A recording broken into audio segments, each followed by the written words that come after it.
મિત્રો आज હું અમદાવાદમાં એક મહિલા સ્કૂટી લઈને જતી હતી, પોલીસે રોકી, પોલીસને પૂછપરછ કરવાનો રોકવાનો એમનો અધિકાર છે। આ દરમિયાન બેને પૂછ્યું કે તમે કોણ છો, એટલે પોલીસ કર્મચારીએ કહ્યું આ મારું આઈ કાર્ડ। પોલીસ કર્મચારીનું આઈ કાર્ડ બેનના હાથમાંથી પડી ગયું તો બેનની સાથે કેવું બદતમીજી ભર્યું વર્તન કર્યું અને બેનને કેવી મારી છે, બધા તમે વિડીયો જોઈ શકો છો। આ વિડીયો ગુજરાતના ખૂણે ખૂણે શેર કરો અને રાજ્યના પોલીસ વડા અને હર્ષ સંઘવી આર્ટ ચોપડી પાસે મોકલી આપો, જેથી ખબર પડે કે પોલીસના કેટલાક લાંચિયા અધિકારીઓ, ભ્રષ્ટ અધિકારીઓ અને કેટલાક અધિકારીઓ જેના સત્તાનો ઘમંડ છે એ ગુજરાતના નાગરિકો સાથે કેવી બદતમીજી કરે છે અને કેવું વર્તન કરે છે।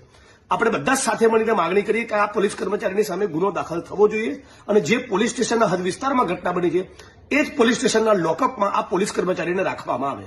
તરફ દોડે છે, 2 જણ એમને પકડે છે, પણ એમનો આક્રોશ ઓછો થતો નથી મારવા માટેનો। અને પછી અમે લોકો 112માં ફોન કર્યો તો પોલીસ આવે ત્યાં સુધી એમને ક્લિયર અમને કહી દીધું હતું કે પોલીસ સ્ટેશન મારા વિરુદ્ધ ફરિયાદ કોઈ લખશે નહીં, કોઈ પીએસઆઈ વીઆઈ એટલું નહીં કે મારા વિરુદ્ધ ફરિયાદ લખી શકે, પોલીસ વિરુદ્ધ ફરિયાદ ક્યારેય ના લખે। તો મેં કીધું ના પોલીસ છે તો એ જસ્ટિસ અપાવશે એવું કહીને તો બી અમે ફોન કર્યો પોલીસને। અમે અહીંયા આયા, અમે 6:30 પોણા 7 અહીંયા આયા છે, પણ હજી સુધી અમારી કોઈ ફરિયાદ લખાઈ નથી। પીઆઈ સાહેબ એવું કે છે, પીએસઆઈ સાહેબ બી ચોખ્ખી ના પાડી દીધી, એનો પણ વિડીયો છે, એમને ક્લિયર ના પાડી ક્રિશ્ચિયન સાહેબે કે અહીંયા હું ફરિયાદ નહીં લખી શકું પોલીસ વાળાની।